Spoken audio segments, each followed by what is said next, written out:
Here's about the happiest automobile I've ever seen. The men who designed this had fun. And the builders and the testers had fun. And while it's never going to take the place of the family car, I, for one, am going to have a lot of fun owning it. Now, this could never have happened unless the world's largest manufacturer of automobiles had put its tremendous resources back of the job of designing and building a sports car to uphold American leadership in every field of transportation. Power plants, they started with the finest valve and head engine. Some extra special features of higher compression, triple side draft carburetors, and dual exhaust give her 160 horsepower. Naturally, the automatic transmission quadrant's on the floor. That's in keeping with sports car tradition. In addition to the speedometer, there's a tachometer to measure engine revolutions. They call her Corvette.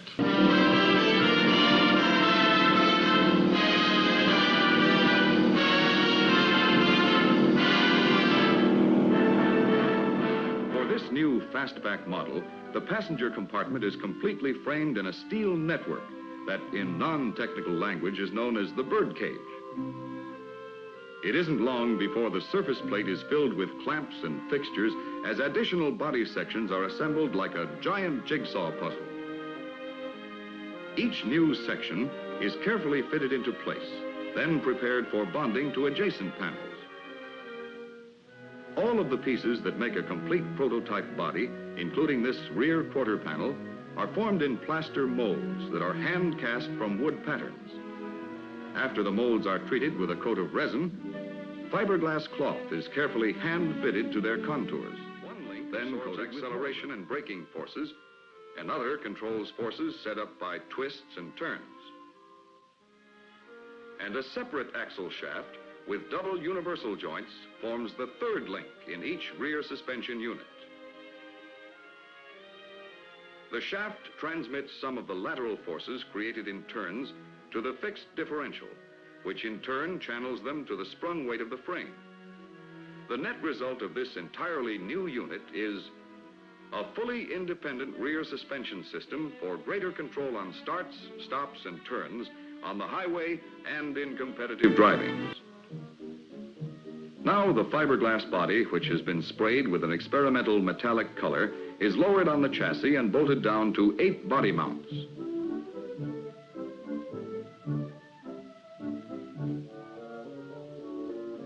Alignment of the wrapover doors is checked. The ends of the transverse multi-leaf spring are bolted in place. And the final assembly of the interior and exterior of the car now becomes a matter of nuts and bolts. Rapid progress is also made in the outside appearance of the car, which takes on a distinctive look and personality all its own. Here, a group of Chevrolet research and development engineers and Zora Arkastuntov, staff engineer in charge of high-performance vehicles, are joined by 2 well-known Corvette drivers. Their purpose? To evaluate a Stingray convertible and a Stingray fastback. 2 prototypes which reflect a full decade of sports car experience with know-how, plus a nationwide network of manufacturing facilities to produce a distinctively different car. A car worthy of its sports car designation. Nothing illustrates all of this better than the sight and sound of the new Corvette itself. So watch and listen to this new and dramatic idea in sports car going.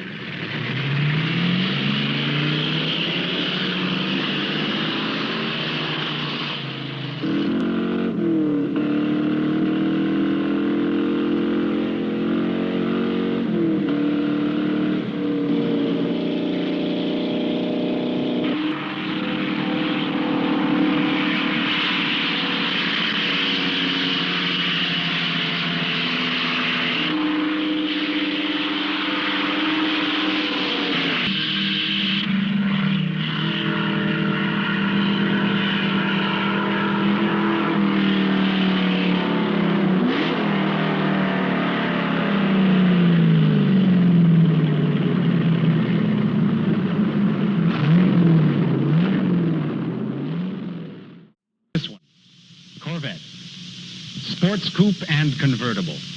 America's only true sports car.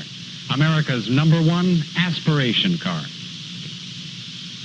6 times in 7 years voted best all-round car in Car and Driver's annual Reader's Choice poll against competition including eminent foreign nameplates like Porsche and Jaguar. When you have a sports car like Corvette to sell, power has to be part of your story. Base engine, the 350 cubic inch 4-barrel V8, ample power for most Corvette buyers. For added engine performance, recommend the 350 cubic inch 4-barrel high-performance V8 or the big 454 cubic inch 4-barrel Mark IV V8. All engines have the power and acceleration to make the Corvette as competitive as its new owner desired. Corvette, the finely honed result of an evolutionary process, combining high technology, new materials, and consistently original thinking. Everything a sports car is meant to be. Year after year, the legend continues. The technical achievement is refined and brought to life in '82. Maximum lateral acceleration, a test of a car's ability to hold the road in cornering. Only one of these cars can hold the road at 0.91 Gs. It isn't Porsche 928S. It isn't Ferrari 308 GTSI. It isn't Lotus Esprit Turbo. The only one that can hold the road at 0.91 Gs is the Chevrolet Corvette. That's what it takes to be a new world-class champion. Drive today's Chevy. 4 years, the Chevrolet Corvette is being officially sold in Britain. General Motors are now convinced that it's both desirable and refined enough to tickle European hearts. A whisker short of 40 grand buys you a 339 bhp transatlantic torpedo with an engine note deeper than Dean Martin.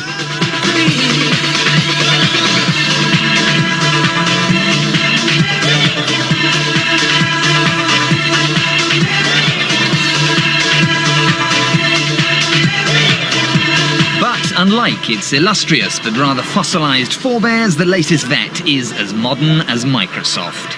It's got drive-by-wire throttle control, an aluminium 5.7 V8, composite body, anti-lock brakes, 4-speed auto or 6-speed manual. This is no overchromed driveway dinosaur, but a seriously quick and accurate supercar. Slam the hammer down to the shag pile and it will actually pull 1G. And like all Detroit iron, the Corvette's list of gimmicks and gadgets reads like the Gettysburg Address. You've got American, and Americans just love value for money. It's all as standard. Ah, you say, surely like every Corvette before it, this one's just another wild child, a symbol of suburban rebellion.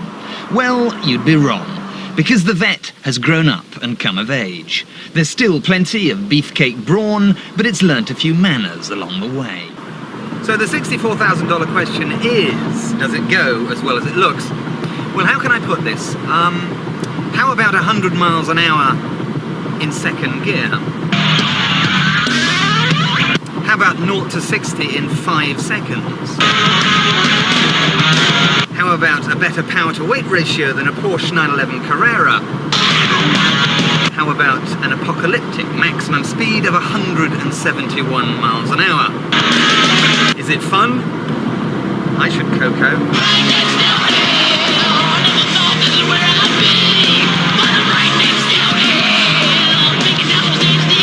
I am having a very nice time.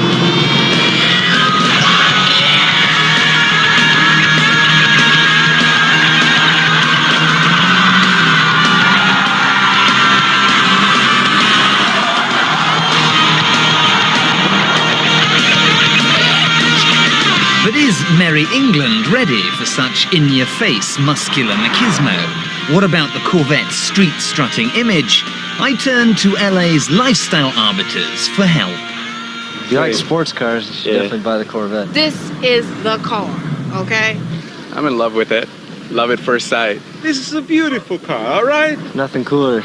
America doesn't make anything cooler than the Corvette. This is style, this is speed, this is luxury, this is class. Ladies, it make you look good. Good way to get girls. Okay, we have a spin in it. Yeah. We'll bring it back. What's good for Sunset Boulevard is also good for Sunbury on Thames. But how does it compare to the competition? Well, against the Mitsubishi 3000 GT, the Lotus Esprit and the TVR Cerberus, GM needn't worry. The Mitsubishi is uninvolving, and as for the Lotus and TVR, I'd worry about all those bits that keep falling off. So, put away your prejudices about American metal. The 97 Corvette is a true blue supercar. Do what you love. Love what you do. Love the grand design, the orchestral sounds of our creations.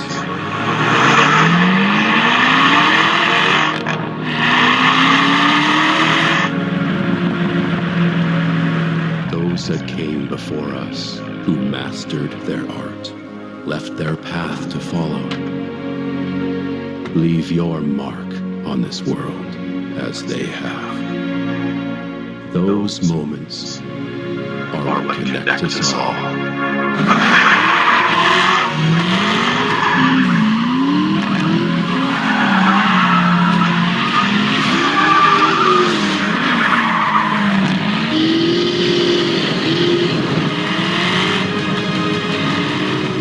You need a machine. A machine that lives and breathes. Something you don't start. Something you awaken. Unleash. And then believe in. To find the line.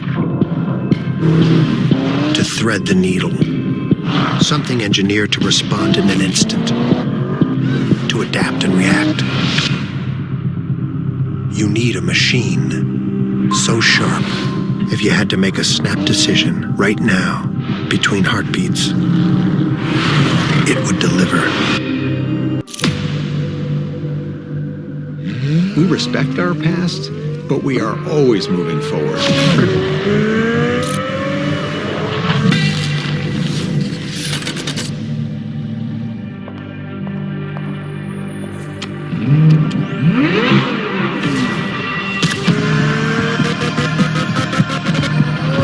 The rawness of the flat plane crate. This is crazy. If I want to make some real noise, this is what I'm going to be in right here. Fundamentally a race car that you can drive on the road. The highest horsepower naturally aspirated V8 in automotive history.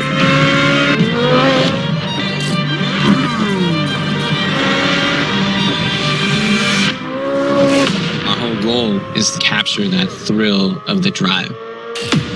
Going down the inside into Mulsanne, it's going to take something like that. It's going to take a bit of a dive down the inside, a lot of commitment, and potentially a little bit of fender rubbing.